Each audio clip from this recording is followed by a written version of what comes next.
Muito bom dia a todos. Eu queria agradecer o convite formulado pela Módulo. Me coube falar sobre aspectos jurídicos da LGPD em RH. A minha familiaridade com o tema vem desde o tempo que eu fui executivo jurídico na IBM. E a IBM, como fabricante de computadores, ela tinha uma ênfase toda especial em privacidade dos funcionários, né? Lá eu tinha como responsabilidade, inclusive, a área trabalhista, sendo que em desenvolvimento de carreira eu fiquei um ano só cuidando de trabalhista, né, de uma forma concentrada. E desde então eu venho cuidando no escritório de assuntos de vínculo empregatício, convenções coletivas, regulamento do contrato de trabalho, políticas corporativas, etc. Vou rapidamente aqui carregar a apresentação. A gente sabe que RH é o principal repositório de dados pessoais das organizações, muito mais do que em marketing, finanças e outras áreas tradicionais, né? E os dados dos empregados estão sendo extremamente visados. A gente já tem, por exemplo, aplicativos que são especializados em roubar dados pessoais, seja de funcionários no funcionalismo público, seja na iniciativa privada, né? Do ponto de vista da assimilação da LGPD, a gente tem pesquisas que dizem que alguns executivos ainda não se consideram responsáveis, né? Metade deles. E do ponto de vista de estratificação do porte de empresas, uma pesquisa recente da Fundação Dom Cabral, com 95% de empresas de médio e grande porte, né, 207 companhias, mostrou que 60% se dizem preparadas, 40% não, né? E uma outra pesquisa, com relação a empresas médias e pequenas, e apenas 4% estão preparadas. Então, a gente vê que existe ainda um espaço muito grande de preparação, mas muita gente já está preparada, principalmente as médias e grandes, né? Então, acho que aquela fase da informação geral sobre a LGPD, da teoria, eu acho que ela, de certa forma, está passando, né? Existe bastante informação disponível, inclusive no canal do YouTube da Módulo, né?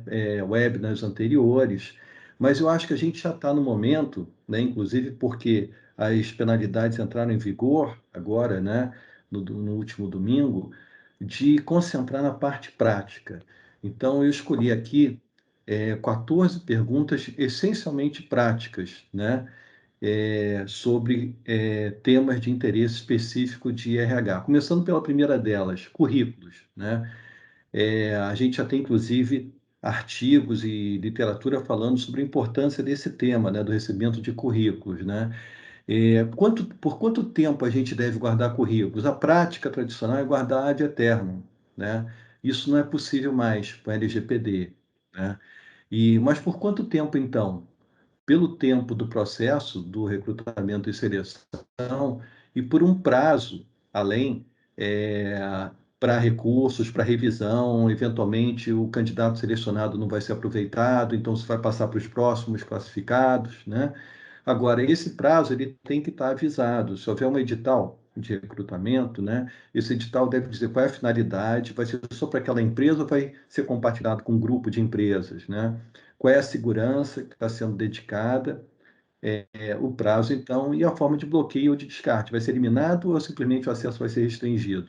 Uma dica aqui, essa resolução do Conselho Nacional de Justiça, que embora trate apenas do judiciário, né, tem alguns itens interessantes aqui como critérios. Ali, o CNJ estipulou que apenas o nome e o número de inscrição dos concorrentes, dos candidatos, que devem estar disponíveis, e a utilização de uma ferramenta para evitar que terceiros possam hackear informações. Então, essa questão do currículo é um item importante. Também as folhas de pagamento. A gente sabe que muitas vezes a empresa terceiriza rodar a folha, né, com algum birô de processamento de dados. É possível compartilhar? Sim, desde que com um contrato adequado, porque aí a gente está falando de uma massa enorme de dados pessoais, né? E assegurando transparência. Se o titular quiser saber com quem os dados foram compartilhados, essa informação tem que estar disponível. Quem roda é o terceiro que roda a folha. Depois, com relação a beneficiários de planos de benefício, saúde, aposentadoria, etc., é preciso colher consentimento dos beneficiários ou assistidos, né? Que a gente sabe que existe um turnover muito grande, né, de beneficiários. Tem gente que nasce, tem gente que falece, etc, etc. Tem menor de idade, né? Tem gente que não está mais, já mudou os dados de contato, né? Então, não necessariamente é preciso colher o consentimento, né? Que às vezes é difícil e penoso e custoso, né? Quando houver uma situação de atendimento de uma política pública ou de formulação da política pública, também atendimento de saúde, que não pode esperar, ou cumprimento contratual, sendo que o plano de benefícios não deixa de ser um contrato, né? Então, se o plano de benefícios está redigido de uma forma adequada, não é preciso colher o consentimento se as regras estiverem bem claras.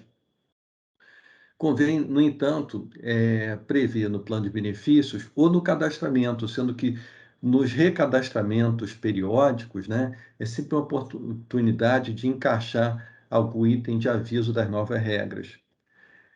Depois, como fazer em relação ao background check? A gente sabe que hoje em dia é super importante assim lidar com informações reputacionais, né? Seja porque a lei da integridade, a lei anticorrupção, de certa forma, exige e tudo mais. Então, isso é uma realidade, né? É, a gente, por outro lado, sabe que muitas empresas de background check, talvez a maioria, obtém dados de forma não lícita, né? Por exemplo, comprando dados do imposto de renda, né? Não é uma coisa permitida.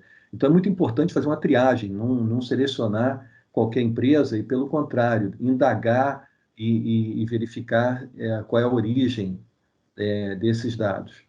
Requisitar também só os dados relevantes, porque a LGPD tem o princípio da mitigação, então você deve minimizar, né, o interesse em dados pessoais, né? E lidar com aqueles que digam respeito a um legítimo interesse bem especificado, bem definido, né? Permitir que o titular saiba, se ele perguntar, é importante dizer, olha, os dados obtidos e mantidos são esses aqui. Não necessariamente de uma forma proativa, né? Até porque, quando se lida com informações reputacionais, background check, muitas vezes é por uma situação assim de tentar obter informações, a ficha da pessoa, mas reativamente, pelo menos, deve haver essa disponibilidade da informação. Adotar regras específicas de norma corporativa formal. Isso deve estar bem retratado, formalmente, por escrito. Um gancho possível é a política de compliance, né? A gente tem também aqui decisões da Justiça, no caso do STJ, dizendo que a informação ela pode ir além simplesmente de antecedentes criminais, né? Ela pode e deve ir além disso, mas com moderação. Depois, os ex-empregados, eles podem solicitar que os dados pessoais deles sejam excluídos? Eles podem dizer, olha, eu não estou mais trabalhando nessa empresa, eu quero então que meus dados sejam eliminados de lá, né? Eles podem solicitar isso, mas a empresa, por outro lado, ela não precisa automaticamente acatar essa solicitação, né? Ela pode, eventualmente deve, manter dados, por exemplo, durante o prazo de prescrição trabalhista, né, para ela poder se defender no caso de algum problema, para ela poder atender indagações de clientes ou de parceiros comerciais. Então, nessas situações, por outro lado, como o titular, o ex-empregado, ele tem um interesse justo, né, o meio termo, o ponto de equilíbrio seria, eu não vou eliminar, mas eu vou restringir o acesso, eu vou bloquear o acesso, eu vou tirar da livre circulação normal, né? A forma de fazer isso é bloquear, estabelecer novas regalias de acesso ou pseudonimizar, colocar um apelido numérico ou alfanumérico ou anonimizar, simplesmente criptografar. Depois, quais dados pessoais podem ser passados nas referências sobre ex-empregados? Isso é um item super delicado, sempre foi referência sobre ex-empregados, né? E a gente deve, por conta disso, ter uma regra geral de primeiro obter o consentimento, né? Ter uma regra clara, né? E também ter em conta que as referências elas podem identificar uma pessoa, seja diretamente, com nome e tudo mais, ou eventualmente de forma indireta. Quando você cita determinados fatos e o tempo em que aconteceram, né? E a localização, etc., você pode estar identificando uma pessoa. Então, tomar cuidado nesse sentido também. Convenções coletivas, elas podem tratar de proteção de dados pessoais? Esse é um tema que já se discute, não é um tema sedimentado, né? Mas com a reforma trabalhista recente, ela dando mais poder para as convenções e dissídios, né?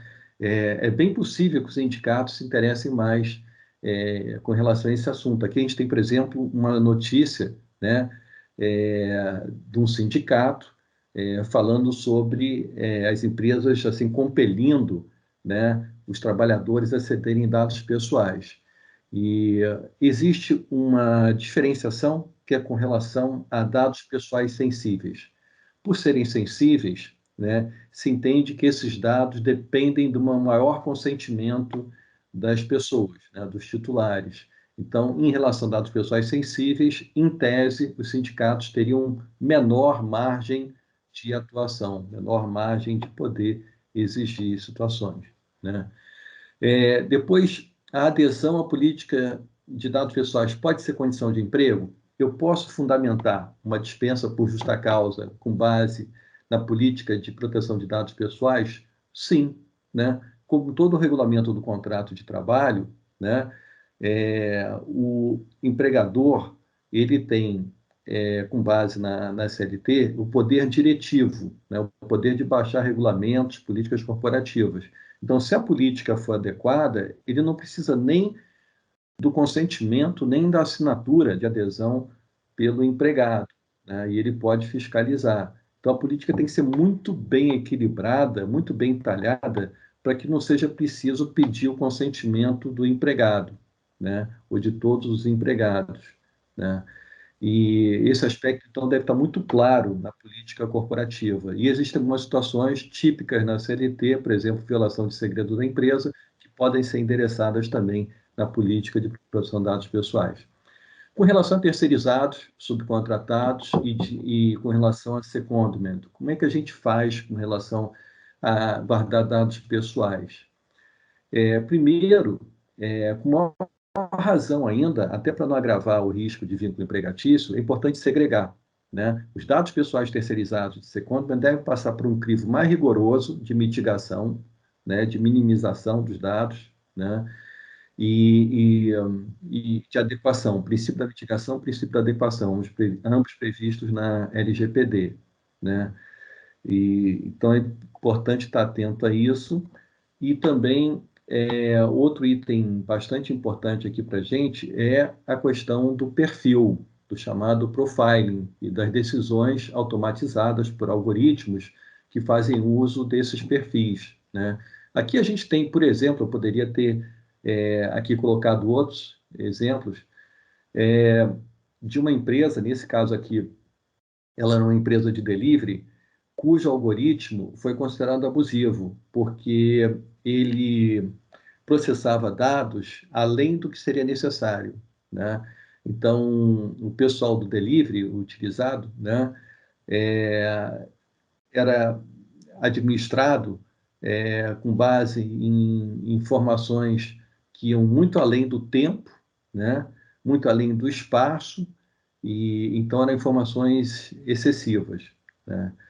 A lei, a LGPD, diz que algoritmos podem ser usados, mas os titulares de dados podem querer conhecer a lógica dos algoritmos. Então, existe um dever de explicação, né? Um dever de transparência. Aliás, existe o princípio da transparência também, né? E, eventualmente, os funcionários, os empregados, podem pedir a revisão daquela decisão tomada por um algoritmo, né? Não é como na Europa, em que eles têm o direito, inclusive, de pedir intervenção humana. Aqui não chega a esse ponto. Mas, de qualquer forma, tem que estar a empresa preparada para uma eventual abertura do algoritmo. E a única justificativa que ela teria pela lei para não abrir o código do algoritmo seria quando esse algoritmo constitua um segredo comercial da empresa. Pode ser que seja a alma, né, de um segredo comercial da empresa. Então, se esse algoritmo for formalmente dentro da empresa classificado como propriedade intelectual, segredo comercial, nesse caso existe uma proteção formal para barrar uma transparência total. Até que ponto é válido monitorar empregados? Aqui a gente tem um exemplo assim, bastante eloquente da IKEA, né? A IKEA, ela foi multada no valor alto, por quê? Porque ela estava com relação a centenas de empregados e também a candidatos a emprego, monitorando uma série de coisas. Por exemplo, quais são os carros que as pessoas estão dirigindo, quais são os detalhes financeiros dessas pessoas, né? Então, monitorar esse tipo de coisa gerou essa multa e uma condenação do CEO a 2 anos de prisão. Ficou em sursi, ficou suspensa, né? Pelo menos por enquanto, mas isso mostra a necessidade de moderar o monitoramento dos empregados. Usar o princípio da proporcionalidade, que já há décadas é adotado pelo TST, né, com relação a temas de monitoramento eletrônico de empregados, né, e divulgar as regras. Expatriados, eles devem ser regidos pela lei nacional e pela política corporativa do país de origem. A gente, hoje em dia, até em tempos de pandemia, né, de home office, a gente tem muito frequentemente situações de gente que não está no Brasil, está trabalhando em outros lugares, etc. Os empresários, os empregados globais, né, viraram uma realidade, né? Então, aqui, na medida em que aquele empregado ele tem um contrato de trabalho em vigor, eventualmente suspenso, mas ainda em vigor, com a empresa do país de origem, se aplica a LGPD. E, eventualmente, pode haver uma dupla incidência, né? Se ele está com um contrato mantido em vigor e suspenso no Brasil, e está havendo um fluxo de dados a partir do exterior ou para o exterior, aí se aplicaria também a lei do país em que ele se encontre.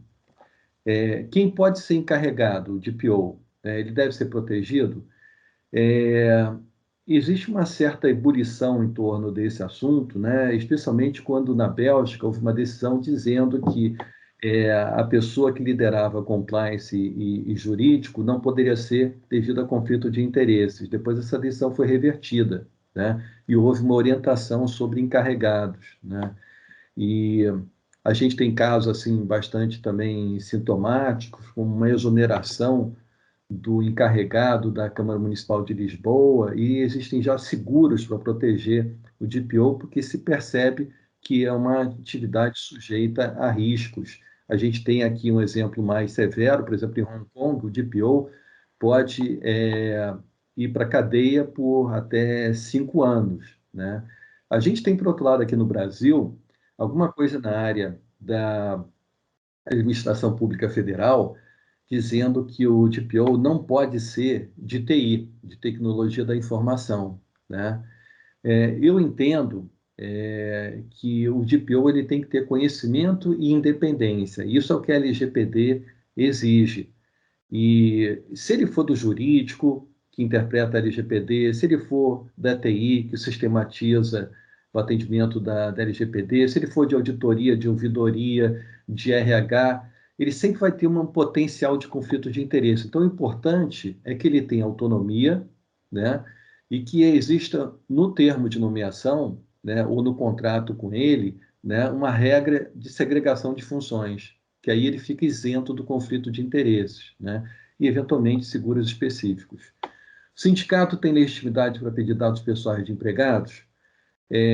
A gente já vê aqui os sindicatos se mexendo. Por exemplo, aqui é uma ação movida na justiça por um sindicato com relação à JBS, dizendo que a JBS não estava em conformidade com a LGPD. E a justiça negou o pedido do sindicato e considerou que a JBS estava adequada, estava preparada, né? E, por outro lado, a gente tem situações como esse banco aqui, que foi multado porque estava discriminando funcionários sindicalizados, funcionários vinculados ao sindicato, né? Então, o sindicato, por um lado, ele deve se ater a requerimentos que tenham finalidades coletivas. Em tese, ele não tem legitimidade para fazer solicitações em relação a uma pessoa específica para fins individuais, né? E, em caso de dúvida razoável, deve ser requerido o prévio consentimento do titular. Visto tudo isso, todas essas questões práticas, né? Como é que a gente se prepara? Até porque, quando foi julgado o caso da JBS, né, Aqui se diz, olha, a magistrada considerou que os documentos juntados aos autos estão de acordo com os ditames legais. Então, a plataforma documental é muito importante, né? É a primeira evidência que vai ser considerada, né? E para RH, quais são os documentos importantes? Eu entendo que, primeiro, a política específica para RH, em cascata, descendo da política corporativa geral de LGPD, né? De proteção de dados pessoais, uma específica para RH. Depois, o termo de nomeação, contratação do encarregado deve ser específico, falar do conflito de interesses, etc., como vai ser essa agregação. O termo de consentimento e recadastramento dos planos de benefício, os ajustes que são necessários no código de ética, que muitas vezes trata de privacidade também, na política própria de proteção de dados, na política de propriedade intelectual, porque tem a questão do algoritmo, para evitar transparência excessiva, segurança da informação e continuidade de negócios e operações. Cláusula em contratos de expatriados, as regras para editais de recrutamento e seleção, critérios para a seleção de fornecedor de background check e outros que são vários. Por exemplo, ficha funcional. Ela deve ter todos os campos que ela tradicionalmente tinha. Tabela de temporalidade. Por quanto tempo eu vou guardar agora currículos e outros dados? BYOD, celulares corporativos ou dos funcionários que são usados na empresa. Redes sociais, intranet, extranet. E o DP, o relatório de impacto. Então, são muitas informações assim que hoje estão assim, atingindo a área de RH. A gente tem pouca literatura sobre esse assunto. Quando a gente tem alguma coisa escrita sobre LGPD e RH, muitas vezes trata de 2 ou 3 questões. O mais difícil é a gente encontrar um apanhado assim, de várias questões práticas. Mas eu acho que daqui para frente isso vai ser uma necessidade cada vez maior. Muito obrigado e eu estou passando aqui para a Raquel. Bom dia, obrigada, doutor Gilberto.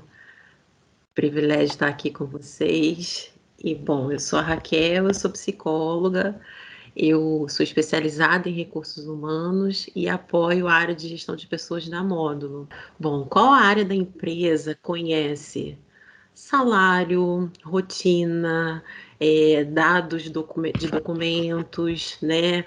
Qualidades e defeitos que a gente acaba coletando nas entrevistas, dependentes, a biometria, enfim, qual área que coleta esse grande volume de dados a não ser o RH. Então, é muito importante a gente refletir um pouquinho acerca de 3 princípios fundamentais da LGPD que se aplicam hoje à área de RH. O primeiro deles é a finalidade. Com que finalidade eu coleto esses dados? Né? É muito importante a gente saber qual o propósito específico para o qual esse dado está sendo coletado. Né? Por exemplo, na admissão, solicitar dados dos dependentes para inclusão no plano de saúde. É uma finalidade explícita. A adequação, né, que é a utilização restrita desses dados para a finalidade para a qual eles foram coletados, né? Eu posso ter um volume enorme de dados e um parceiro que me solicita, por exemplo, os endereços de e-mail ou os telefones para criação de e-mail. Então, eu não posso fazer esse tipo de transferência de dados. E a necessidade, que é avaliar se nós coletamos apenas para aquilo que é preciso. Eu me sinto muito confortável em dizer que os meus colegas de RH sempre tiveram uma conduta muito ética, muito respeitosa no cuidado, no tratamento dos dados dos colaboradores. Mas a gente acaba pecando, né, ao exagerar no consumo de dados, né, naqueles formulários de recrutamento em que a gente pede informações em grande volume e que a gente não necessariamente vai utilizar naquele momento. Então, a gente precisa estar atento à necessidade dessas informações para coletar apenas aquilo que é importante e necessário. Bom, e aí eu divido, né, o tratamento de dados de colaboradores em 3 fases, que é a fase pré-contratual, quando ele ainda é um candidato, a fase contratual e pós-contratual. Bom, na fase pré-contratual, a gente está falando do nosso recrutamento e seleção. É muito importante a gente ter, claro, quais os canais de convocação nós iremos utilizar, e o ideal é que a gente faça a automatização da captação de currículos, né? Porque uma vez que você utiliza um banco de currículos, onde a pessoa ela já manifesta o consentimento para o uso das informações, fica mais fácil do que receber, por exemplo, currículos de diferentes fontes através de e-mail, onde a gente não tem isso explícito, esse consentimento. Evitar ao máximo o arquivamento em papel. Antigamente, num passado não muito distante, a gente tinha o costume de imprimir esses currículos, né? Esses currículos, por vezes, se tornavam até rascunho, e aí a gente precisa rever isso. É uma prática que a gente não pode agora com a LGPD. Temos que evitar ao máximo o uso de papel. Os dados requeridos, como eu falei, revisitar esses formulários e tentar enxugar ao máximo. Aqui na etapa de recrutamento e seleção, a gente costumava adiantar, né, informações que seriam utilizadas na admissão. Mas nem todo mundo passa pelo processo seletivo e a gente acaba ficando com um volume de dados grande, e a gente pode revisitar esses formulários e enxugar para só ter aquilo que é fundamental para a etapa de recrutamento e seleção. Bom, o consentimento expresso, né, do candidato de que ele está participando de um processo seletivo, e expor para esse candidato como é que esses dados vão ser utilizados, se vão ser compartilhados com outras pessoas, com outras áreas, né? Ter um cuidado redobrado, como o doutor Gilberto falou, com essas pesquisas cadastrais, né? Com a vida pretérita desses candidatos. Perguntas discriminatórias, a gente precisa ter um cuidado agora redobrado ao fazer determinadas perguntas, por exemplo, a respeito de religião, de até mesmo, por exemplo, filhos, quantidade de filhos, se tem ou não filhos, que pode parecer discriminatório. Na fase contratual, agora sim, o candidato aprovado, né? Só pulei aqui a parte de eliminação dos dados. O doutor Gilberto já colocou sobre isso, né? Que a gente deve ter transparência, dar transparência para o candidato quanto ao tempo em que esse currículo será mantido. Antes, a gente também tinha o costume de acumular, formar um banco de currículos na rede interna, e é necessário evitar esse tipo de guarda de dados. Então, se a gente usar uma ferramenta que tenha o consentimento do candidato, ok, mas evitar ficar salvando esses currículos na nossa rede. Agora sim, na fase contratual, né, em que o candidato foi aprovado, ele é um funcionário, é importante fazer com que esse funcionário saiba que os dados dele vão ser utilizados para o vínculo empregatício, e não há necessidade de consentimento para esse vínculo, mas é importante a gente incluir um aditivo fazendo menção à LGPD, né? Não se trata de um consentimento genérico, dando ao colaborador informação de que a empresa poderá usar os dados dele de qualquer forma, não, mas a autorização dele para a execução do contrato de trabalho. Perdão.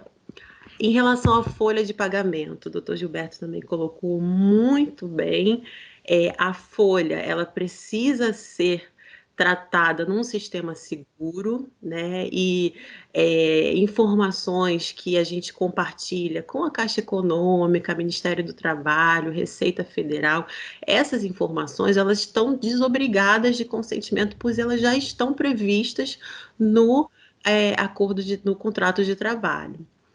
Mais importante a gente ter uma política de privacidade, em que os dados vão ser utilizados estritamente para o vínculo de trabalho, né? Nesse contrato, ter esse aditivo e utilizar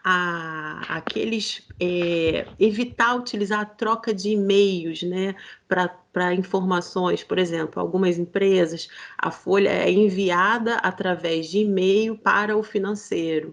Outras empresas já conseguem com que o próprio RH, o próprio departamento pessoal, inclua no sistema bancário o arquivo bancário. Então, se a gente puder evitar trocas de e-mails, isso é bem importante. e esse cuidado com a gestão de ativos por empresas terceiras, né? Contabilidades externas. Então, é importante a gente estar sempre auditando, verificando, né, quais são os princípios de segurança utilizados por essas empresas.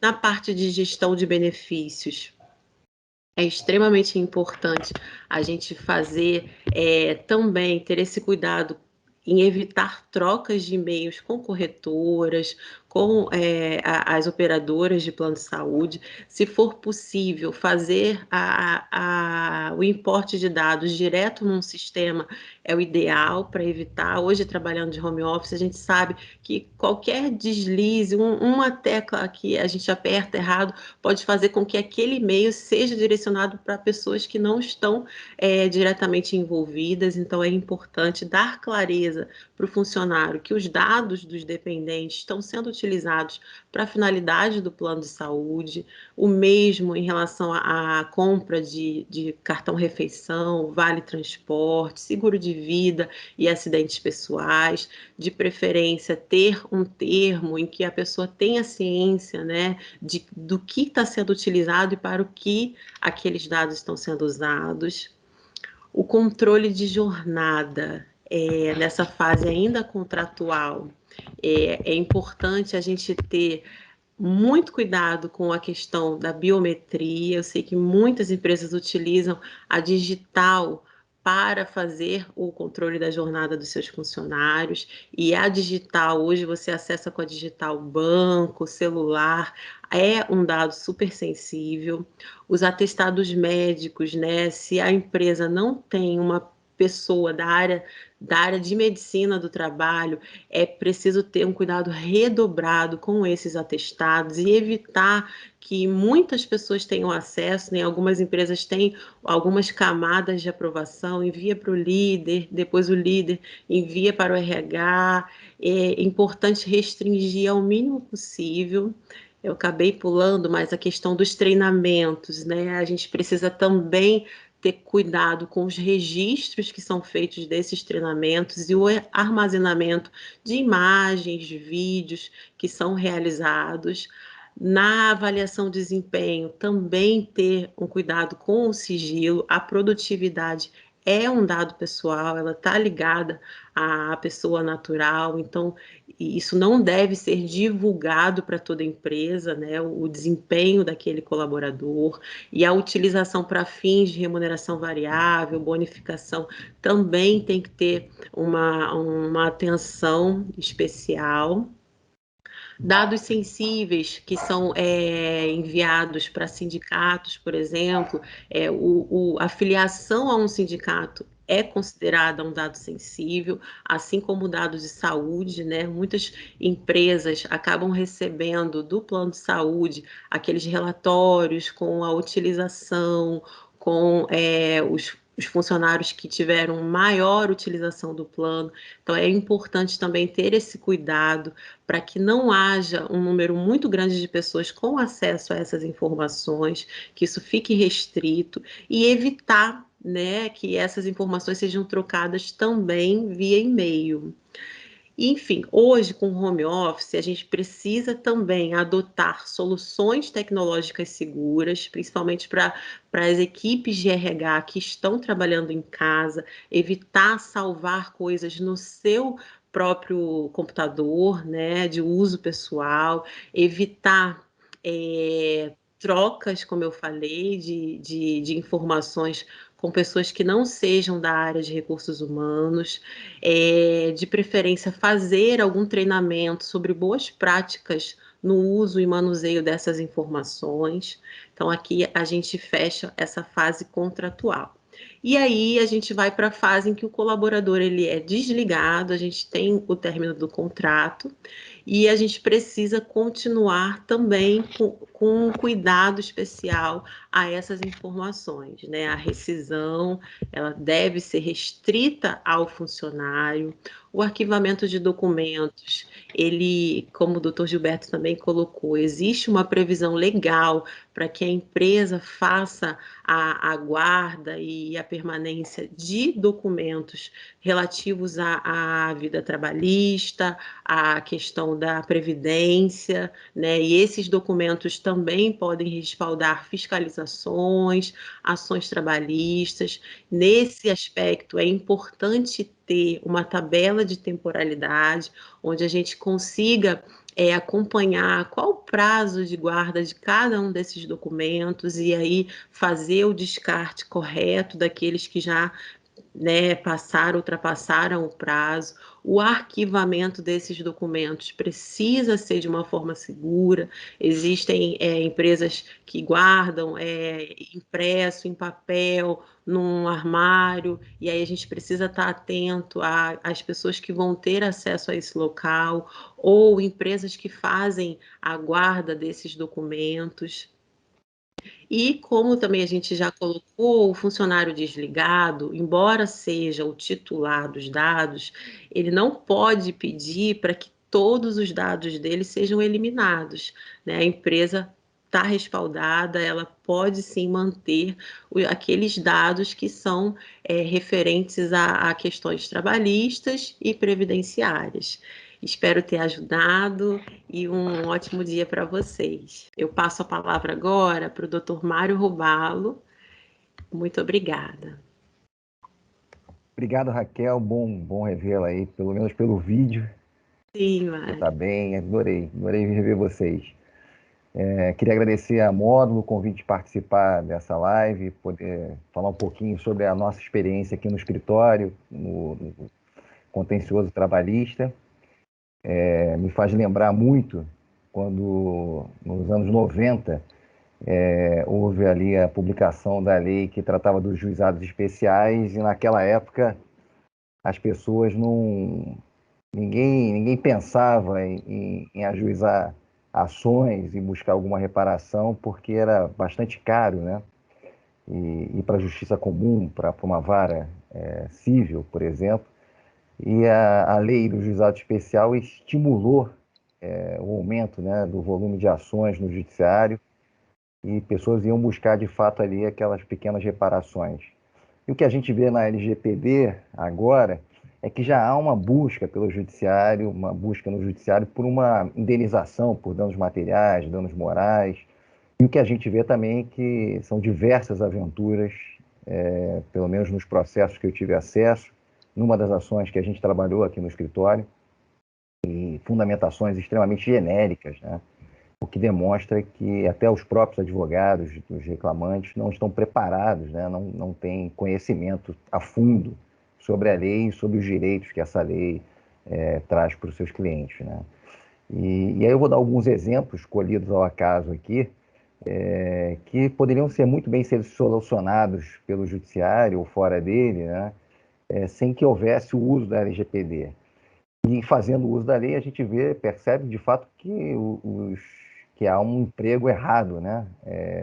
E que a falta de cuidado das empresas daqui para frente, ou já se considerarmos de um ano para cá, pode contribuir para que as pessoas oportunistas, né, busquem aí essas aventuras e tenham algum êxito no judiciário.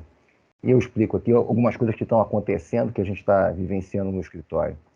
Temos uma ação que o advogado simplesmente copiou os termos da lei e disse que a empresa estava fazendo mau uso daqueles dados, dos dados do seu cliente, né? E não especificou em momento algum qual seria, né, esse mau uso, o que teria sido feito com relação àqueles dados que a empresa detinha, né? As informações que eram de conhecimento do RH dessa empresa. E acabou perdendo a ação, não tinha como. E eu tenho aqui uma das defesas que a gente usa, é que eu não preciso ir ao judiciário, quer dizer, eu não deveria ir ao judiciário antes de buscar aquilo que é a lei, os caminhos da lei, né? E quais são os caminhos da lei? Eu devo pedir à empresa que nos informe, né, que informe, eu sou o titular do direito, deveria pedir à empresa que informasse quais os dados que ela detém ainda, né? para quem ela passou ou transmitiu esses dados, e não simplesmente ao judiciário com fundamentos que não tem nenhum amparo, quer dizer, são genéricos demais, até difíceis de você defender, né? De sustentar como fundamentos razoáveis para um pedido de dano moral e dano material e demonstrar que de fato houve alguma perda que necessitasse eu buscar o judiciário.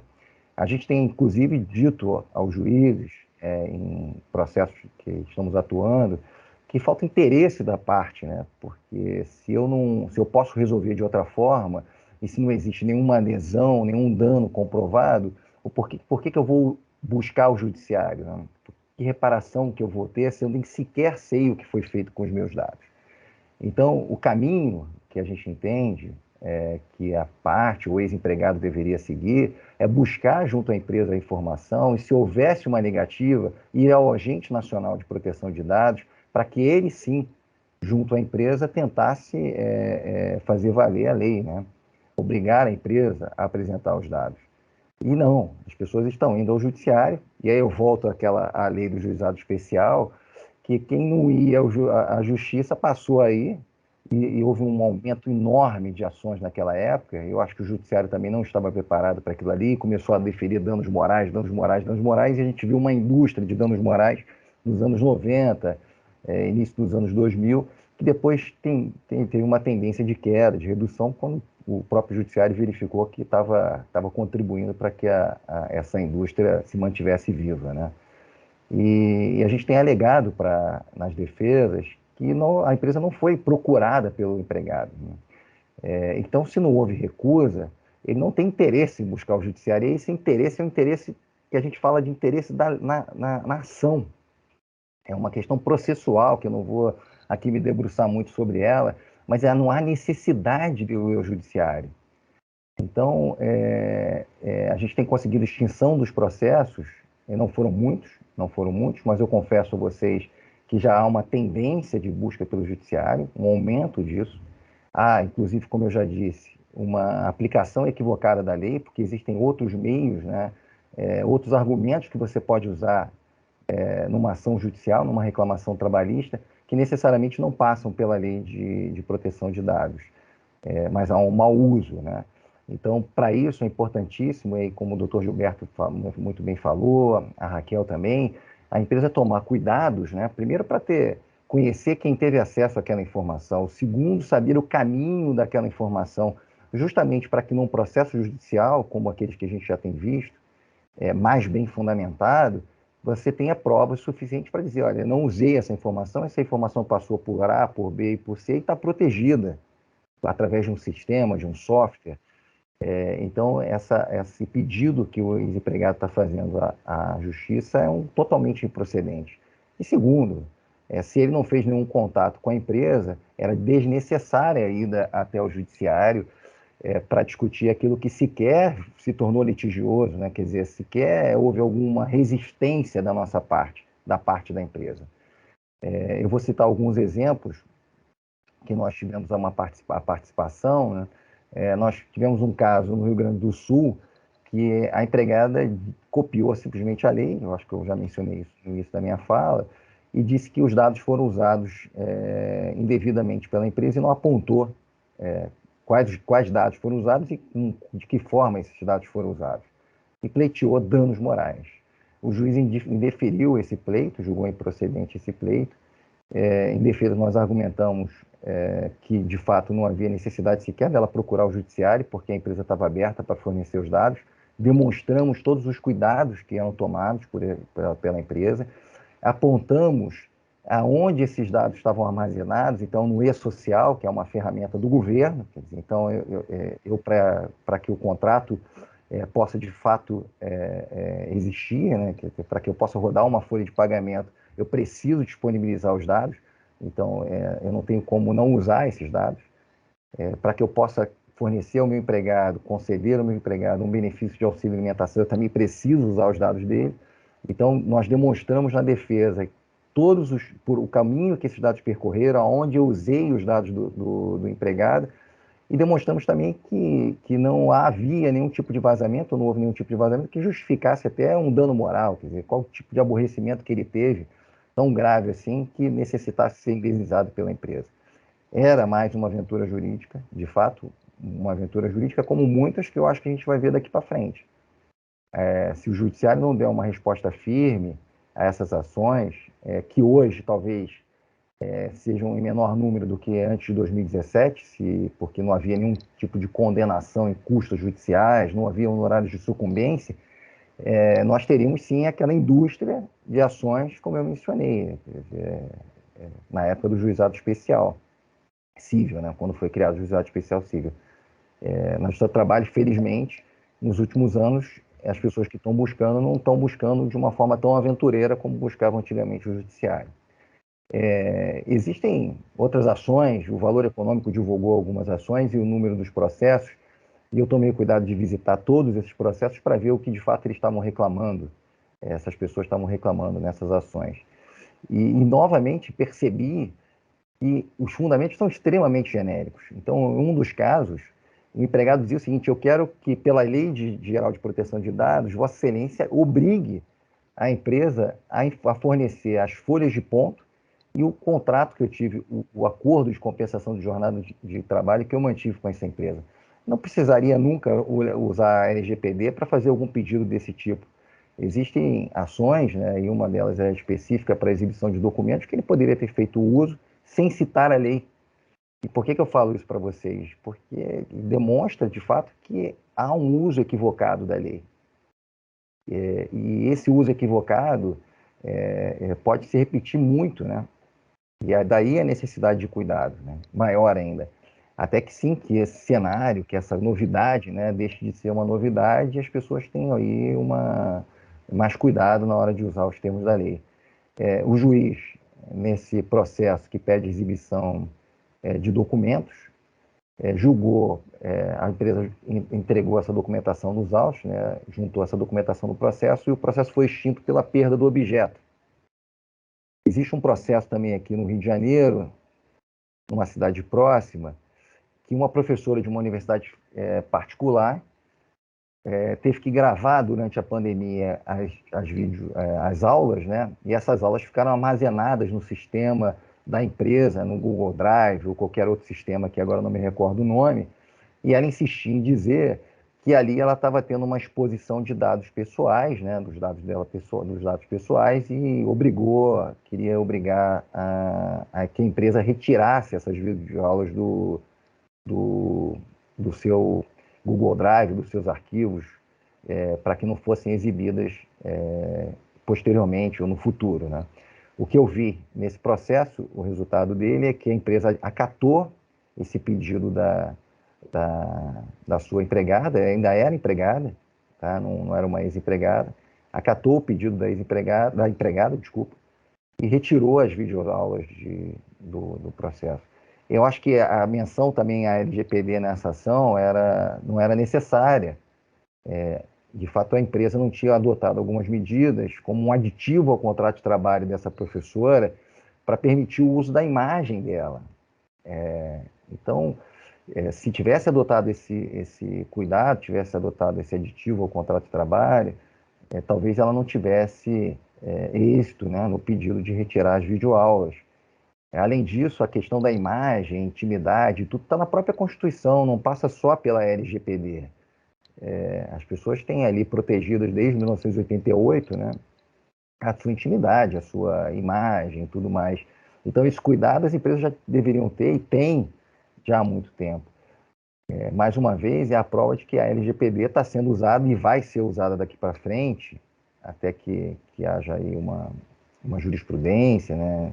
Até que os processos tenham processos com maior número de improcedências e tudo mais, vai ser usada para essas aventuras, quer dizer, para que se busque no judiciário uma reparação. E, novamente, nessa ação dessa professora, há um pedido de dano moral. Então, você vê que os pedidos de dano moral vão ser comuns, né, nesse tipo de ação da LGPD. Então, há uma necessidade, sim, de tomar cuidado, inclusive para que possa se fazer prova no futuro, no eventual processo trabalhista, de que a empresa adotou todos os cuidados necessários para não expor essa pessoa.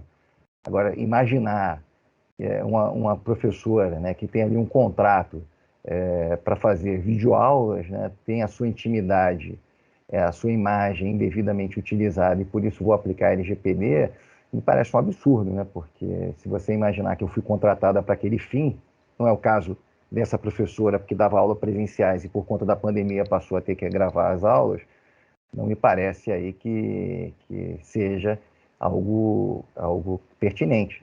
Não faz o menor sentido, de fato, eu ter que firmar algum outro termo de contrato aditivo quando o próprio contrato de trabalho, a vinculação da imagem é objeto, quer dizer, a videoaula é objeto do contrato de trabalho.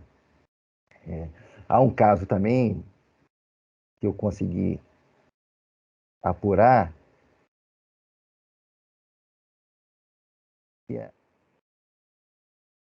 Deixa eu só dar uma olhada aqui.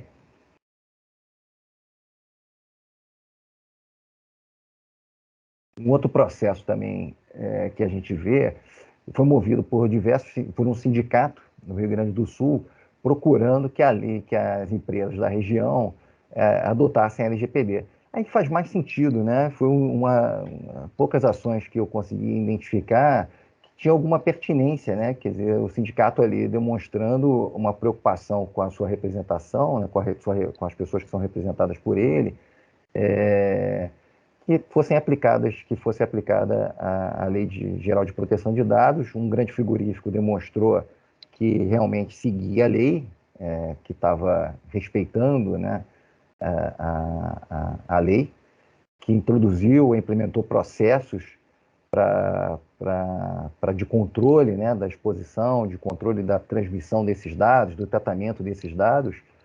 E o juiz, de fato, com relação a esse grande frigorífico, bastante conhecido de todos nós, julgou improcedente a ação. Com relação aos demais, inclusive a uma cooperativa da região, né, determinou, sob pena de multa, que essa cooperativa implementasse algum sistema de proteção de dados e até de acompanhamento do tratamento desses dados. Então, de fato, há uma tendência que a gente deve tomar cuidado. A gente tem feito aqui no escritório, seguindo a linha do que o Dr. Gilberto já falou, do que a Raquel fez, alguns termos pedindo autorização, né, para que o empregado autorize o tratamento dos dados dele, dos dados pessoais. Eu até entendo que algumas questões sequer precisaria dessa autorização, porque você imagina que eu preciso de informações do empregado justamente para poder tratar, né, justamente para poder informar o governo, né, para possibilitar o depósito do fundo de garantia por tempo de serviço, para poder preencher os campos do e-social. Então, se eu imaginar que eu estou celebrando um contrato de trabalho com uma pessoa e ela não vai querer me fornecer alguns dados que são necessários para a própria viabilidade, né, para que eu consiga ter esse contrato de trabalho, rodar uma folha de pagamento, para que eu possa fazer o recolhimento de encargos, me parece bastante absurdo, não precisaria, mas a gente está tomando cuidado de ser bastante, de fazer um termo bastante genérico, amplo, né, pedindo autorização para tudo, inclusive para esses dados de folha, né, que seriam usados em folha de pagamento e como é que pode dizer, envio para planos de saúde, para empresas de vale transporte, de vale refeição e tudo mais. Então, a gente está tomando cuidado também aqui no escritório, quando há formação dos empregados de forma online, né, algum curso de aperfeiçoamento, alguma questão desse tipo, que eu preciso fornecer os dados para uma terceira, que é a empresa que trabalha, que vai fazer essa atividade educacional, né? Então, a gente tem feito muito isso. Mas são temas que foram discutidos já foram mencionados pelo Dr. Gilberto e pela Raquel. Eu vim falar um pouquinho da nossa experiência no contencioso trabalhista envolvendo a LGPD. E esses foram os casos que realmente a gente teve acesso e eu consigo trazer para vocês essa experiência do escritório, né? E do que a gente tem visto aqui na prática. E dizer novamente que, de fato, tem que tomar cuidado justamente para não dar margem para que as pessoas que fiquem buscando alguma oportunidade de ganhar dinheiro fácil e o caminho numa crise como a gente está vivendo no Brasil, né, de emprego e de dinheiro, de tudo, é muito mais fácil o caminho do judiciário tentar isso quando não se tem nenhuma perspectiva, né, daqui para frente, ou uma perspectiva reduzida de conseguir uma nova recolocação, alguma coisa que o valha para trazer receita, né? Então, eu vejo muito há alguns anos, né? Eu estou aí com 22 anos de formado, 22 anos na área trabalhista, 22 anos trabalhando para empresas, que não é o desemprego em si que gera a busca pelo judiciário, né? É a falta de expectativa, a falta de perspectiva, como a gente está vivendo, é que faz com que as ações cresçam. Então, quando você tem um mercado aquecido de trabalho, as pessoas que perdem o emprego têm, sim, uma expectativa de se recolocarem em curto prazo de tempo. Então, ir ao judiciário numa situação como essa é algo que vale muito a pena. Mas na situação que nós estamos vivendo, que as expectativas não são tão grandes, né? A perspectiva de encontrar uma recolocação não é assim tão fácil, as pessoas estão indo, sim, ao judiciário. Então, demissões com 2, 3 meses já geram uma reclamação logo em seguida. Então, a gente está vendo um crescente aqui no escritório, e outros colegas também têm de fato mencionado isso. Então, a gente tem vocês, empresas, nós que trabalhamos para empresas, temos sim que tomar cuidado com essas informações para evitar esses processos. Eu não vejo, sinceramente, que precisa, de fato, de uma legislação de proteção de dados para você buscar uma reparação na justiça, por exemplo, por danos materiais, quando a empresa faz um uso inadequado da sua informação. É claro que a LGPD, de fato, trouxe muito mais peso para a argumentação de um eventual processo. Mas, desde sempre, se você faz um mau uso das informações do seu empregado e se essa informação vaza, né, e é usada por um estelionatário, por exemplo, ele teria direito, desde que provado ali aquele nexo, uma conexão entre o fato e o dano, né, que ele teve prejuízo e buscar essa reparação na Justiça do Trabalho. Então, me resumo, algumas ações já distribuídas, algumas ações que o nosso escritório tem participado na defesa das empresas, muitas ações com fundamentos extremamente genéricos, muitas ações que os empregados ou ex-empregados não buscaram as empresas para ter, sim, aquelas informações necessárias e que a lei permite que ele faça, autoriza que ele faça e obriga que o operador, né, que a empresa informe, né, sobre os dados que detém sobre o empregado. E aí essa busca pelo judiciário de forma genérica e simplesmente sem antes passar pelas empresas. Lamentavelmente, espero que de fato isso não vire uma bola de neve, e para que não vire uma bola de neve também, o judiciário tem que contribuir, evitando sentenças absurdas, né, condenações indevidas, e as empresas, sim, fazer o papel delas e controlarem as informações com mais afinco e controlar o percurso dessas informações e quem as detém, fazendo todo o processo e o caminho para que a gente possa usar isso na defesa das empresas. Fiquei muito feliz de participar com vocês, espero ter contribuído, trazido aqui a minha experiência, a experiência do nosso escritório, e vou chamar o Fernando Neri. Fernando, obrigado pelo convite, quero participar de outras. Achei super interessante e espero trazer novidades nas próximas vezes, processos que tenham sido julgados, que a gente não tem aí muitos, tá? Muito obrigado. Muito obrigado, doutor Mário Robalo. Nós vamos concluir aqui. Parabéns pela apresentação. Eu gosto dessas lives aqui, que meus parceiros aqui de live sempre me ensinam bastante. Então, sempre a gente tem a oportunidade de grande aprendizado. Vamos falar um pouquinho, né, sobre a questão do que nós chamamos o painel do RH. Vamos falar sobre alguns aspectos. Aí eu já peço aqui para o doutor Gilberto, para a Raquel e para o doutor Mário, tá? Porque hoje nós batemos todos os recordes aí de presença e de interação também. Então, se vocês puderem olhar no chat, tem uma série de perguntas, tá? Cada um capturar ali algumas perguntas para quando eu concluir. Aí eu já começo, vamos marcar já a sequência, né? Eu passo para o doutor Gilberto, depois para a Raquel, depois para o doutor Mário Robalo, na sequência que foi falado. Então, vamos falar um pouquinho sobre esse alinhamento entre RH e LGPD. É algo que a gente tem trabalhado bastante, temos insistido com o cliente, temos refatorado alguns projetos, inclusive, para ter uma atenção maior do RH. Eu vejo realmente que, em termos de projetos de TI, projetos jurídico, né, muito interessante que o RH não tem alergia, não tem dificuldade, não tem questões pré-concebidas, e realmente são pessoas, né, que têm o perfil, como a Raquel falou, de estarem muito conscientes, né, das suas atividades, e sabe tratar gente e sabe tratar dado de gente. Eu acho que esse ponto é essencial dentro desse modelo do RH. Né? Eu tenho, junto com a Raquel, conduzido alguns encontros para falar com a área de RH, né, e também conversado aí com o Dr. Mário Robalo, com o Dr. Gilberto, sobre esses aspectos, né? O que é a LGPD no RH.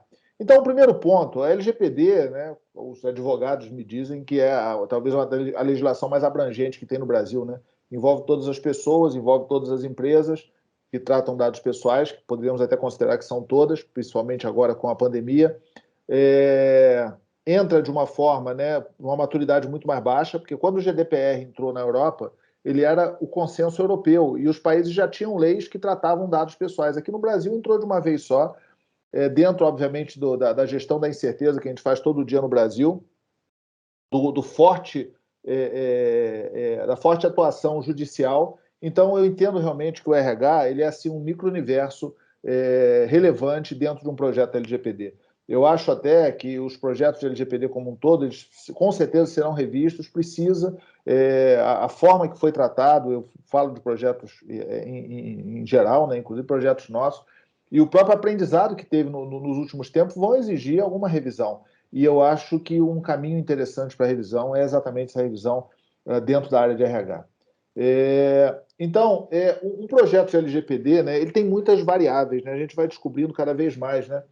Tem os assuntos da lei, então, por exemplo, você pega o RH, vou falar daqui a pouquinho, o assunto consentimento, né, está mais ligado ali na fase que a Raquel chamou de pré-contrato, né, na fase do recrutamento, que você está recebendo o currículo, você precisa de um consentimento. Na hora que você fala de benefícios, por exemplo, não precisa muito ter o consentimento ali nos benefícios. Quando você fala também em retenção, né, em temporalidade, né, onde que estão esses elementos? Então, os assuntos da lei, as pessoas, as áreas como um todo, os tipos de dados, né, quais são os tipos de dados que você tem, vou falar um pouquinho sobre isso, os tipos de titulares, quem é o titular que você está tratando? Ele é um terceiro, é um cliente, é um visitante, ele é um funcionário, ele é um lead, né?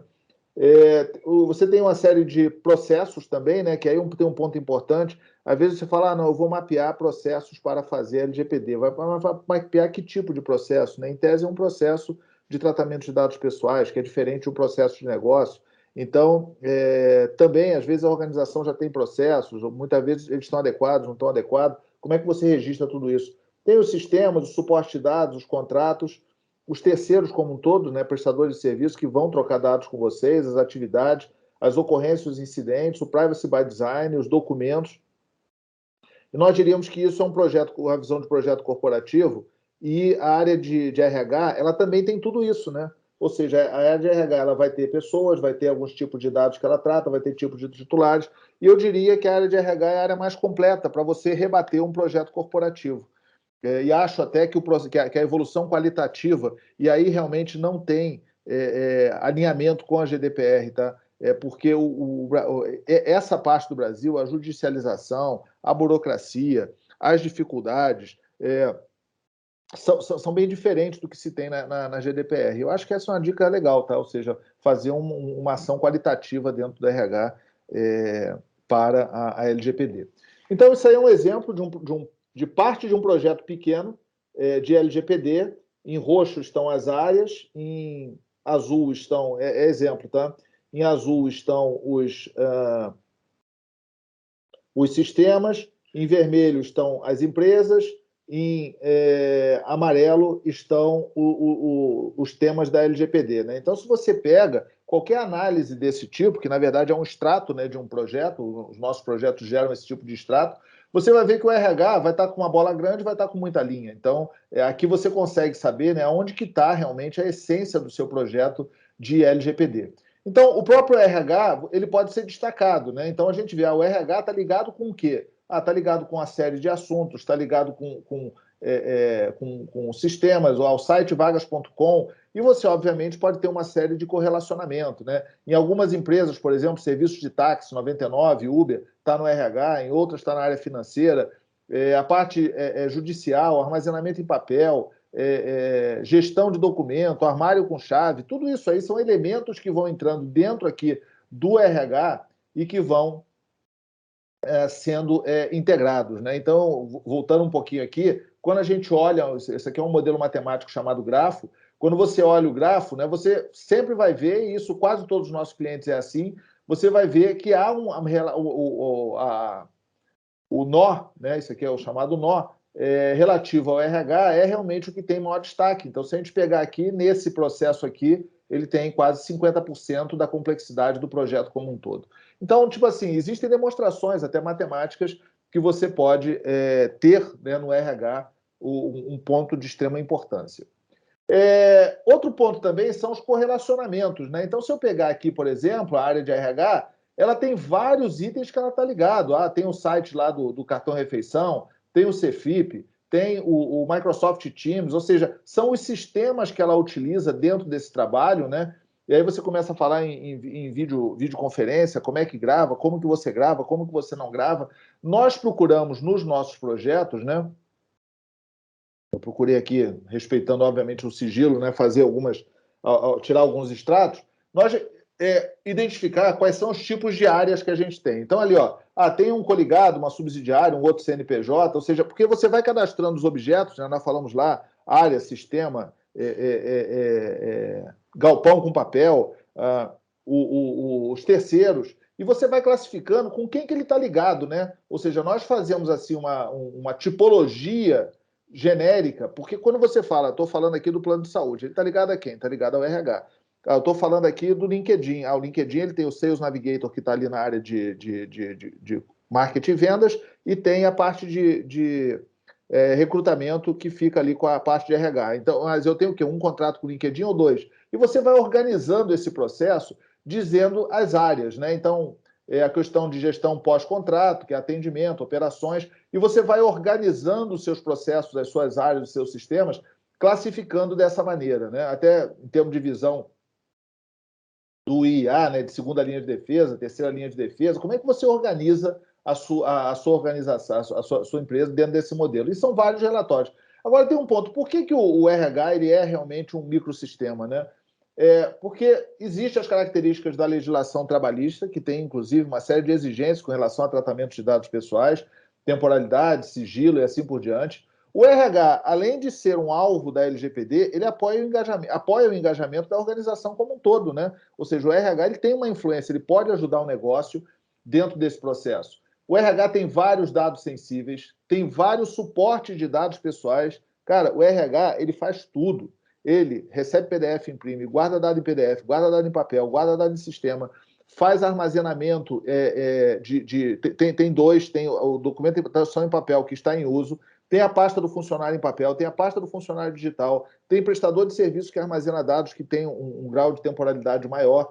Então, o RH realmente ele guarda dados em pendrive, exporta para CD, então existem várias aplicações dentro do RH. E é realmente um processo de grande aprendizado. E eu vejo, conversando com as áreas de RH, que o engajamento do próprio RH é muito grande para esse assunto e ele fica motivado. Guarda dados históricos, talvez, né? Os dados históricos que demandem mais tempo ficam no RH, então a temporalidade. Tem tratamento heterogêneo, o ponto é um caso, tá? O ponto pode ser um relógio para bater ponto, um relógio com biometria, pode ser um papel na gaveta do colaborador, pode ser um papel na portaria, pode ser um papel na casa dele, pode ser uma app, pode ser um sistema, pode ser um browser com login no AD. Então, você tem... O ponto é a mesma coisa, que hora começou a trabalhar, que hora que terminou. Para isso, você tem várias possibilidades, né? A regulamentação é muito forte, ou seja, o RH é fortemente regulamentado, é um bom exercício até para você conviver com PROCONs, com agências reguladoras.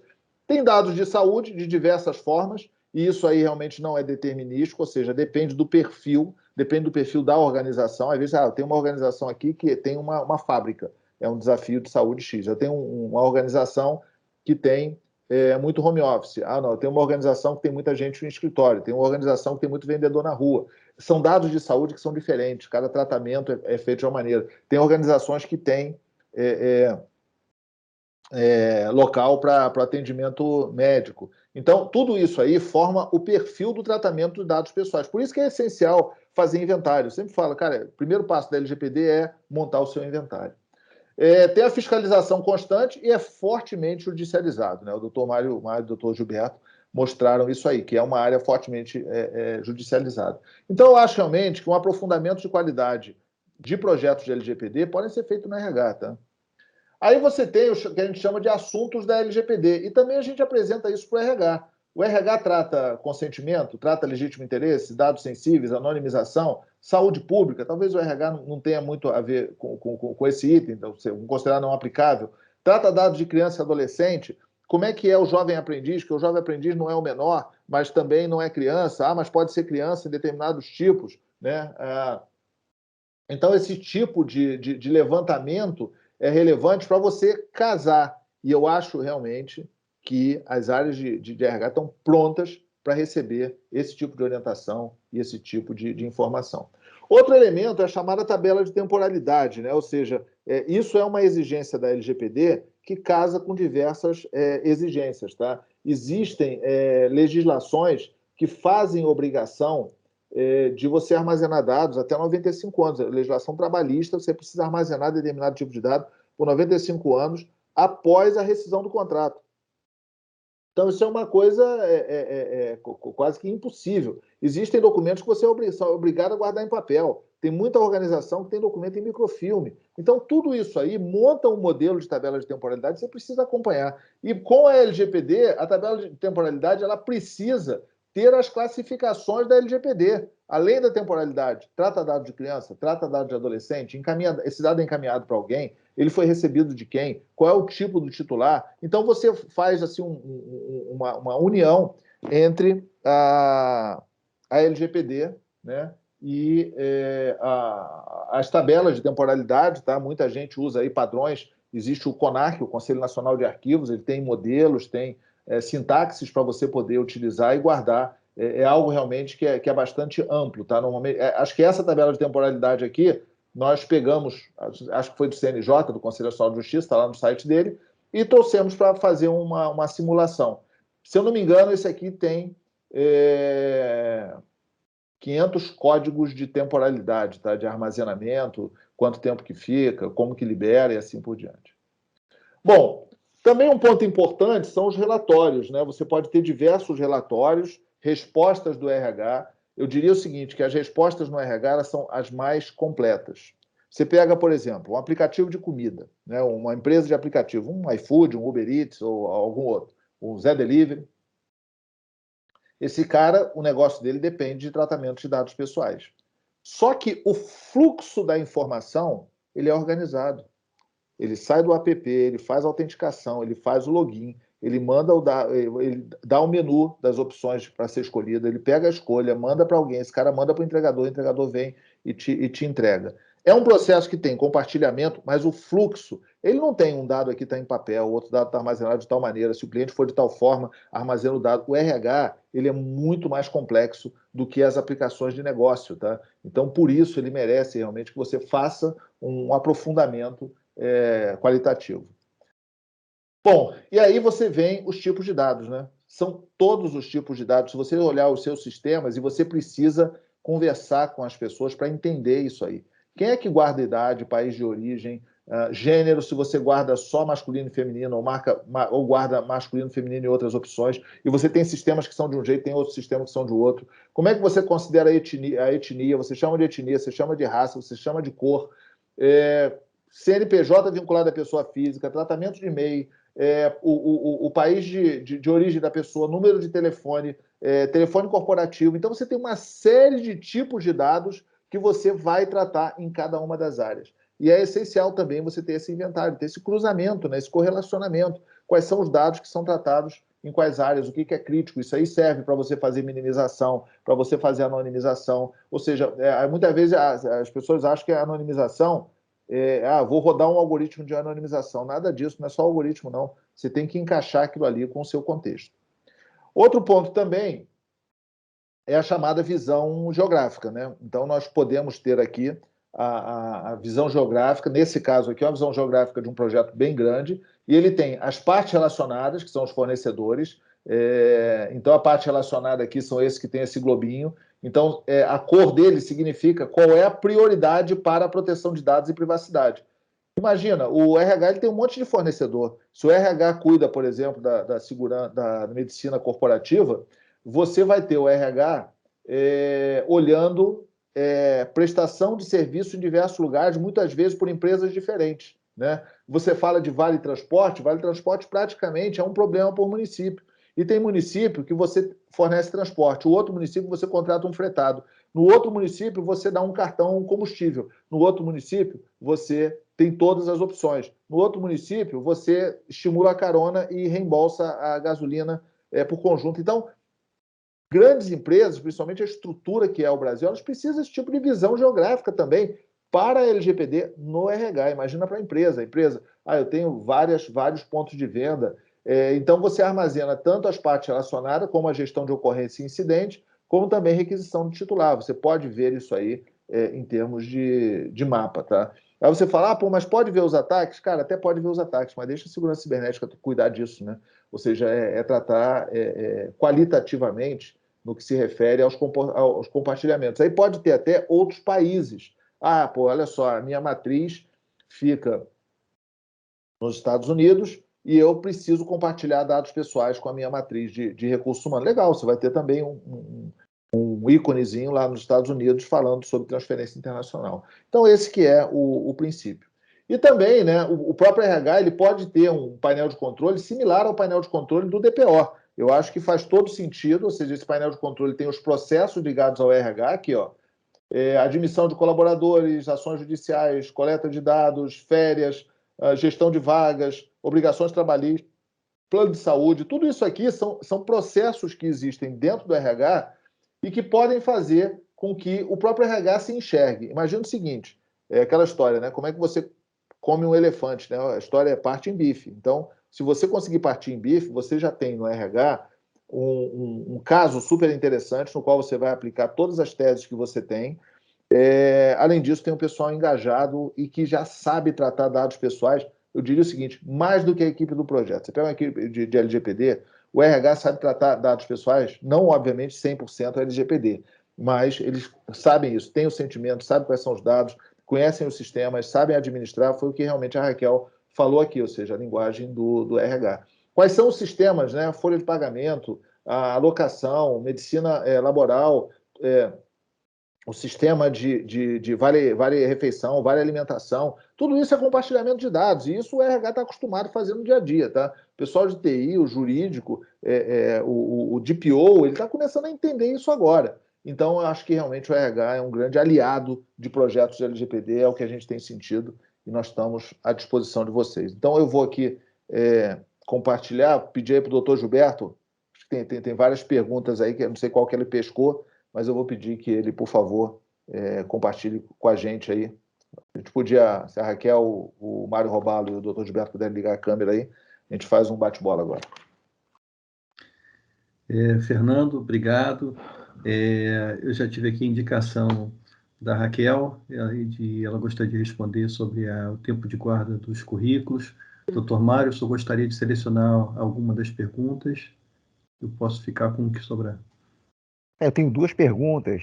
Uma é a questão da videoaula, arrependimento e pagamento da videoaula. A outra é acúmulo de função encarregada e a função para a qual ele foi contratado na empresa.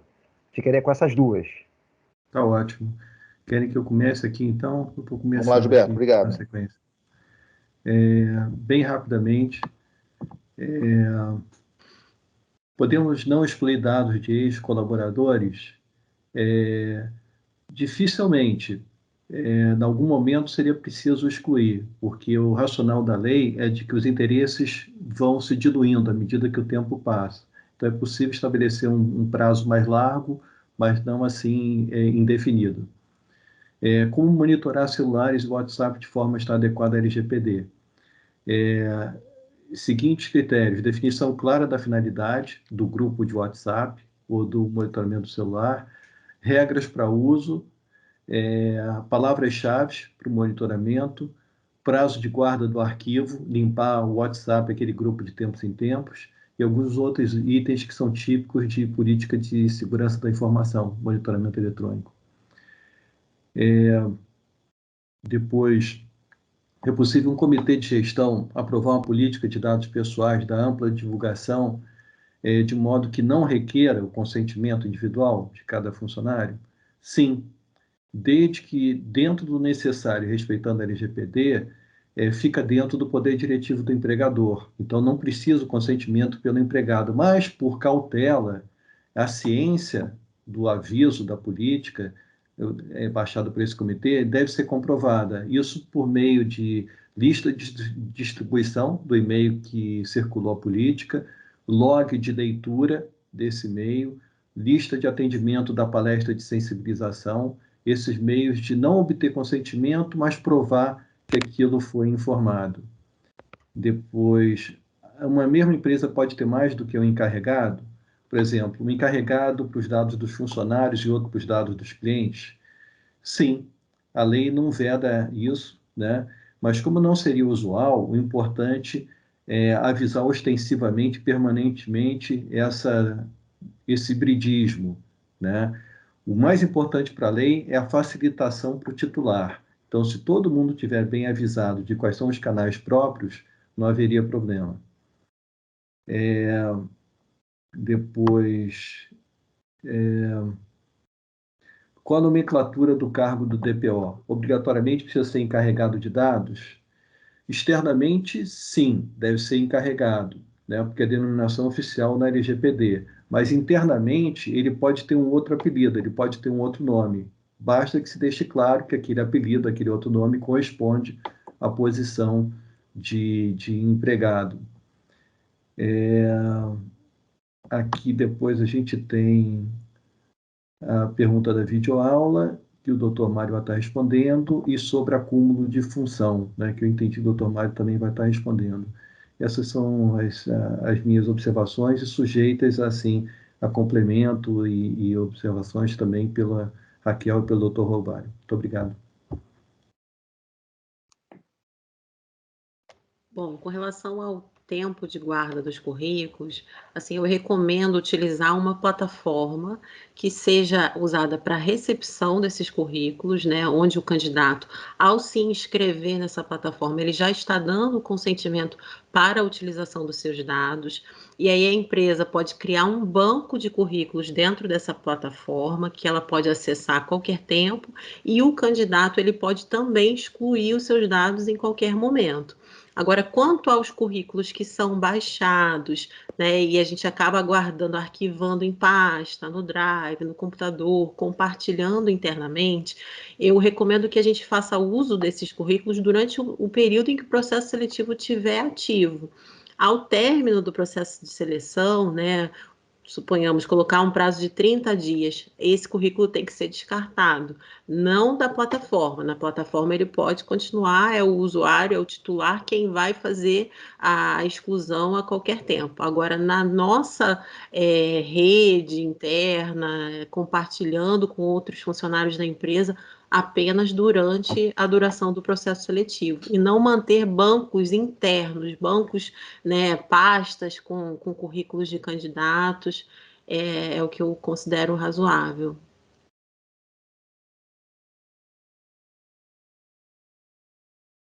Doutor Mário? Oi, Raquel. Obrigado. Bom, eu tenho duas perguntas para responder aqui. Uma é com relação à videoaula. Essa envolve outras questões do direito do trabalho. Vamos trazer para a pandemia, os professores estão gravando videoaulas, mas, em regra, o professor recebe por hora aula. Então, se essa videoaula for usada ad eterno, por um período muito longo, ele vai acabar não dando a aula, ou repetindo essa aula e não sendo remunerado por ela. Então, eu entendo que se, de fato, é um curso online, é um curso que eu recebo como professor para fazer aquela videoaula e divulgar, independente do prazo, né, do tempo, ou de quantas vezes ela vai ser aproveitada ou divulgada, eu não vejo nenhum problema. Ele pode sim, eu posso contratar para ele fazer uma videoaula e essa aula vai ser divulgada N vezes. Agora, se é um curso presencial e que momentaneamente tá online, né, ou está com videoaulas, como colégios e universidade têm feito, eu entendo que você não deveria guardar essa videoaula ou usar ela várias vezes, porque você retira do empregado o direito a receber aquela hora-aula, salvo se você pagar por ela. Com relação ao arrependimento, acho que não dá para se arrepender, ele tem uma autorização. Naquele momento, é a única forma que a empresa encontrou de poder manter a prestação de serviços, é a única forma que ele tem de prestar serviços, então não cabe o arrependimento. E com relação ao salário, eu falei, pagamento da aula, e ao acúmulo de função. O acúmulo de função, de uns anos para cá, o seu trabalho tem reconhecido o acúmulo de função, desde que aquela nova atividade, uma atividade que ele está acumulando, né, que não foi contratada, exija maior competência, maior conhecimento, tenha mais responsabilidades. Funções muito próximas daquela função principal, daquelas funções para as quais ele foi contratado, o seu trabalho não reconhece acúmulo de função, porque entende que são funções complementares. O que eu acho é que se você é contratado para ocupar determinado cargo e desempenhar algumas funções e passa a ser o encarregado pelo tratamento de dados, sim, pode haver, você vai assumir novas responsabilidades e tudo mais, pode haver sim um acúmulo de função e isso ser reconhecido pela Justiça do Trabalho e aí uma condenação em pagar diferenças. Então a gratificação mencionada na pergunta talvez seja uma solução. Agora, se você contrata um empregado desde o início, isso está especificado no contrato de trabalho, fez parte da seleção, né, e foi informado a ele na pré-contratação, ele não tem direito a uma gratificação. Ele pode sim, não é um acúmulo de função, porque o acúmulo de função ocorre ao longo do contrato de trabalho. Então, dá para eu contratar alguém para desempenhar determinada função, inclusive no RH, por exemplo. Não sei, o doutor Gilberto destacou alguns setores que não seriam interessantes você ter ali um encarregado, né? Mas você poderia, sim, ter essa contratação para uma função X e a função de encarregado sem que isso represente ou configure algum acúmulo de função. Agora, se ao longo do contrato de trabalho eu passei a acumular essa função de encarregado e porque ela não é uma função que está relacionada às minhas funções principais, você tem risco de um acúmulo de função.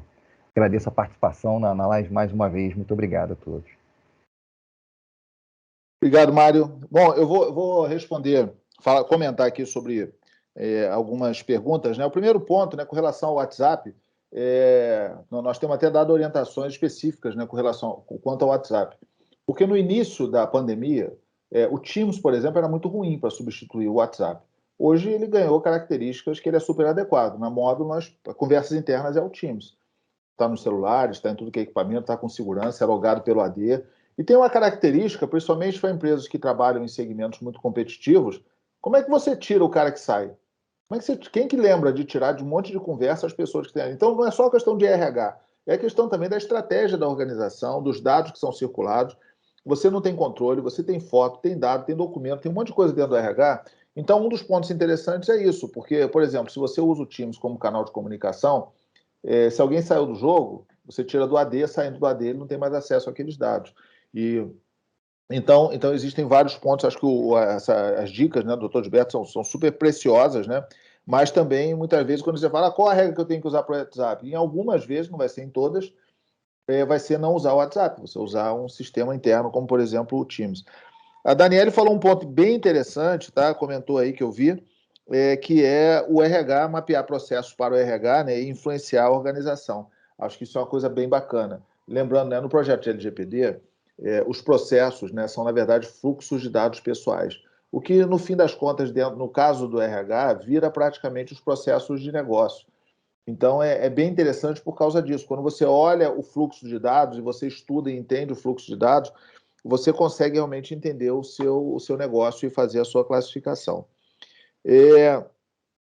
E o último ponto, eu queria até para passar aí, então vamos fazer uma rodada aí de despedida, eu já vou fazer a minha, agradeço a todos. Doutor Gilberto, queria te passar uma pergunta, que é uma coisa que é recorrente. O empregado precisa pedir consentimento ou o aditivo ao contrato de trabalho ou os termos que estão no contrato de trabalho são suficientes? Tá? Então, essa é uma pergunta que muitas vezes é recorrente. Eu vi que no meio de uma das perguntas aqui estava dessa maneira. Então, pessoal, obrigado, meus colegas aqui de mesa. Obrigado aí pela parceria de sempre e pelos ensinamentos também que vocês trouxeram. Pessoal, também esse material vai estar todo ele disponível para vocês, tá? Em vídeo.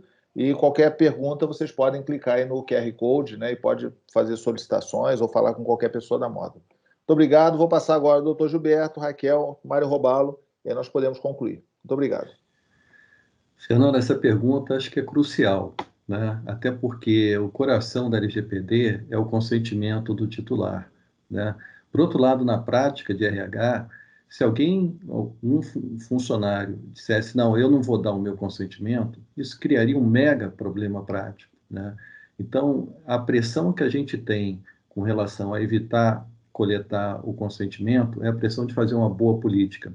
A gente tem elaborado políticas para empresas de diferentes setores, organizações e ONGs e governo e tudo mais no escritório, e a gente tem muito em conta esse aspecto de que para você não ter que obter consentimento, que seria a coisa mais segura, por outro lado, a mais antiprática, né?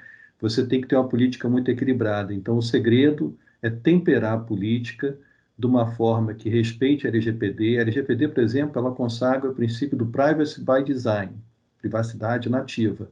Se você não tiver uma política que seja assim equilibrada, procure fazer uma moderação em ambos os lados, aí eventualmente essa política vai ser questionada. E se ela for questionada, o fato de você não ter consentimento vai pesar contra você. Então, um grande segredo é fazer uma política equilibrada. Se ela for feita dessa forma, ela atende a CLT, que prevê o poder diretivo, que inclui subprodutos, poder disciplinar e poder de fiscalização, e aí você não precisaria, então, do consentimento. Obrigado a todos. Muito obrigado pela atenção.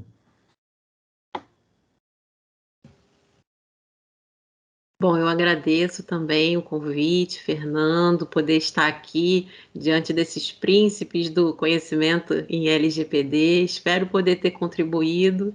Qualquer dúvida, estou à disposição. Obrigado a todos, obrigado àqueles que nos assistiram durante esse tempo. Estou tendo um feedback aqui por WhatsApp, o pessoal está curtindo bastante a live. Tenho visto aqui também a participação de todos, agradecendo. Obrigado, Fernando, mais uma vez pelo convite. Obrigado, doutor Gilberto, prazer em conhecê-lo. Espero que a gente agora consiga falar mais vezes, né? Nos conhecer pessoalmente depois, em breve. Obrigado, Raquel, bom revê-la. Estou pronto para uma próxima. Aprendi bastante com vocês, é a minha primeira live.